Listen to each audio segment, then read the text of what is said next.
नौसेना के 3 जहाज चीन के नाक के नीचे तैनात। नौसेना का पूर्वी बेड़ा भारत ने दक्षिण चीन सागर में तैनात किया युद्धपोत। सिंगापुर की नौसेना ने तीनों युद्धपोतों का स्वागत किया है। ये क्यों हो रहा है भाई, ये कैसे हो रहा है? वो भारत को नेवल लॉजिस्टिक हब बनाने जा रहा है। भारत को नेवल लॉजिस्टिक हब बनाने जा रहा है।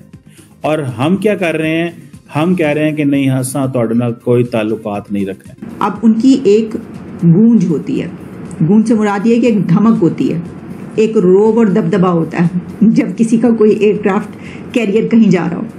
तो कहा यह जा रहा है कि ये इंडिया की पावर प्रोजेक्शन है। आप लोगों ने बोले झूठ कि जी पाकिस्तान के पास वसाइल वाफिर मिकदार के अंदर मौजूद है, तेलो गैस के वसी वसाइल मौजूद हैं, यहां से भी गैस निकल रही है, वहां से भी गैस निकल रही है, यहां से भी गैस का मसला बहुत होता है पाकिस्तानियों। अब आप सोचिए तो सही, वो तैर रहे हैं तेल में, हम इधर बगैर तेल मर रहे हैं। और 75 साल 76 ईयर्स हो गए हैं बल्कि, और एक पाइपलाइन नहीं है। कहीं पर भी कोई एयरक्राफ्ट कैरियर इंडिया का या किसी और कंट्री का जा रहा होगा तो उस पर खबरें चलेंगी। आज दुनिया ये बात कर रही है कि चाइना से अपने बिजनेस चुको तो पहुंच जाओ इंडिया। इसे बोलते हैं friend shoring. This is what the Americans are introducing. ये काफी नहीं है कि ये कहना कि नहीं होना चाहिए। हम सब जानना चाहते हैं कि आप इनको रोकेंगे कैसे। अमेरिका और जो इंडिया है वो मेजर डिफेंस पार्टनरशिप में चले गए हैं। ये बात ठीक है कि वो the target is China, but the question is कि कैसे पाकिस्तान, ये हमारी फॉरेन ऑफिस और हमारे सारे लोग ये कहते हैं कि हम 2 कश्तियों में सवार नहीं हो सकते। बार बार हमें सीपैक बताया जाता था, जो मियां साहब को मिला था तोहफा। सीपैक के हमने आपको बता दिया था कि जो पावर सेक्टर के सिर्फ कर्जे हैं ना, वो अब 550 से 550 अरब के कर्जे वो हो गए हैं। जी हाँ, 550 से 550 अरब के बिजली घरों के कर्जे जो है वो इकट्ठे हो गए हैं। तबाही तबाही तबाही। खाने के लिए रोटी नहीं है। 12% लोग भिखारी हो गए, 12%। My God. हम लाते हैं टॉक शोज और अनलिमिटेड एंटरटेनमेंट सिर्फ यूट्यूब पर। अगर आपने अभी तक हमारा चैनल सब्सक्राइब नहीं किया तो अभी सब्सक्राइब करें और बेल आइकॉन को क्लिक करके हमारी लेटेस्ट वीडियोस के बारे में अपडेट जानें। वो भारत को नेवल लॉजिस्टिक हब बनाने जा रहा है। भारत को नेवल लॉजिस्टिक हब बनाने जा रहा है। और हम क्या कर रहे हैं? हम कह रहे हैं कि नहीं, असा तोड़े नाल कोई ताल्लुकात नहीं रखना। अमेरिका जो है वो एक डिएगो गार्सिया के नाम से एक पोर्ट है जो कि वेस्टर्न ऑस्ट्रेलिया के अंदर है, वहां से ऑपरेट करता था। लेकिन अब वो कहां से ऑपरेट करना चाहता है? अब वो इंडिया से ऑपरेट करना चाहता है। क्यों? क्योंकि वो समझते हैं कि इस खित्ते में हमारा इन्फ्लुएंस होना चाहिए। हम क्या कर रहे हैं? हम अमेरिका को भी गालियां निकालते हैं, हम सारी दुनिया को गालियां निकालते हैं। क्यों? क्योंकि हमने सियासत करनी है।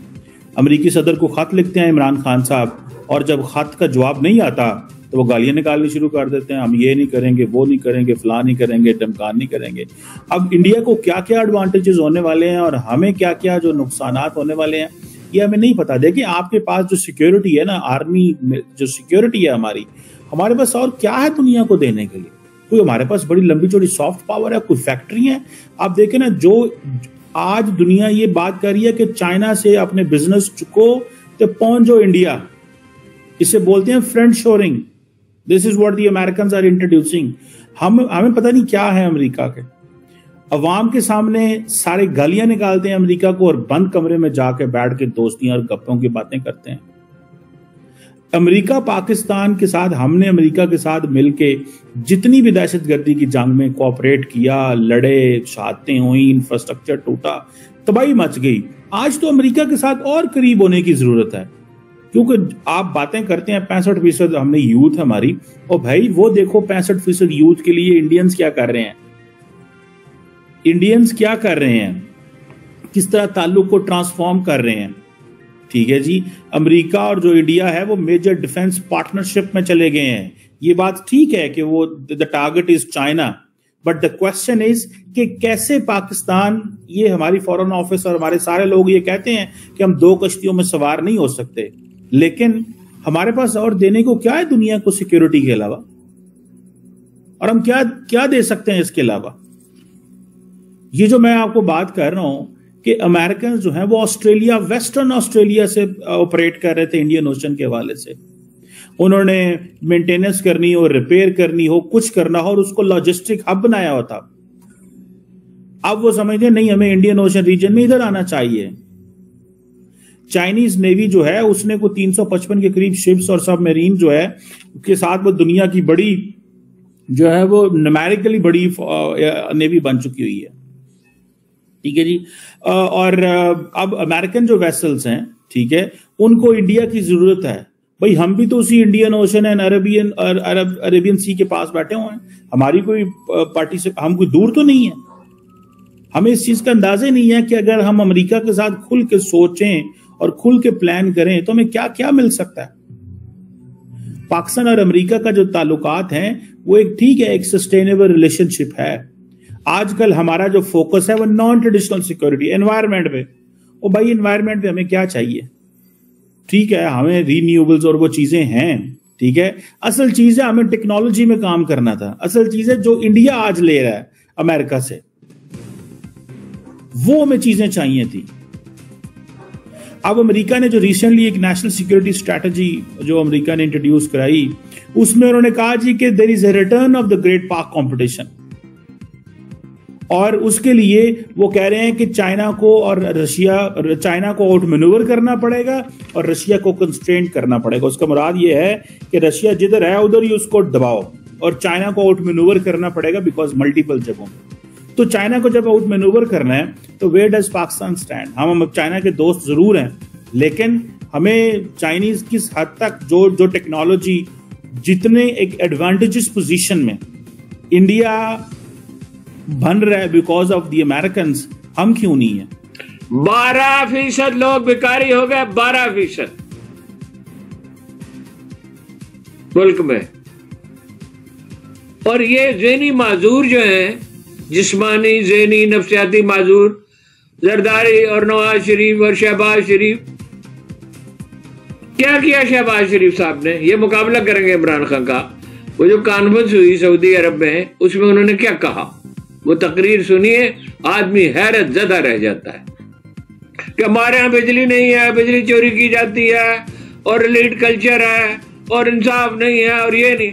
मतलब ये कि हमारे मुल्क में सरमायाकारी न करना। इन लोगों के जरिए आप समझते हैं कि मुल्क चला लेंगे और इसको बेहतर बना लेंगे। होशमंद आदमियों की जरूरत होती है। कोई अलाउद्दीन खिलजी होता है जो महंगाई को रोकता है, कोई शेरशाह सूरी होता है जो अमन कायम करता है, कोई टीपू सुल्तान होता है जो सोशल सिक्योरिटी सिस्टम नाफिज करता है, गैर सूदी कर्जे देता है। और ये है निजाम। अब उनकी एक गूंज होती है, गूंज से मुराद ये कि एक धमक होती है, एक रोब और दबदबा होता है जब किसी का कोई एयरक्राफ्ट कैरियर कहीं जा रहा हो।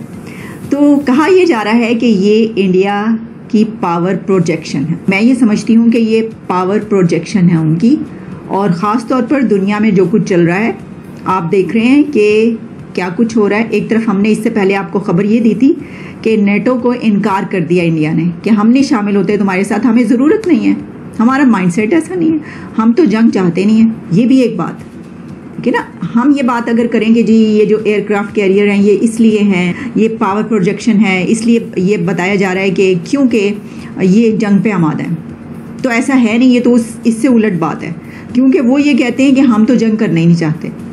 यानी किसी हर जगह पर वो ये कहते हुए नजर आते हैं, कोई भी प्लेटफॉर्म उस पर वो ये कहते हुए नजर आते हैं कि हम तो इंटरेस्टेड नहीं है जंग में। उन्होंने नेटो को इनकार इसलिए कर दिया, वो कह रहे हैं कि नहीं हमारा माइंडसेट नहीं है, हम नहीं किसी मिलिट्री अलायंस में आना चाहते। तो आपको ये वीडियो कैसा लगा कमेंट बॉक्स में जरूर लिखिए। इस वीडियो को लाइक कीजिए, शेयर कीजिए, सब्सक्राइब करना ना भूलिए आपके चैनल EFC को। तो मिलते हैं अगली वीडियो में। जय हिंद।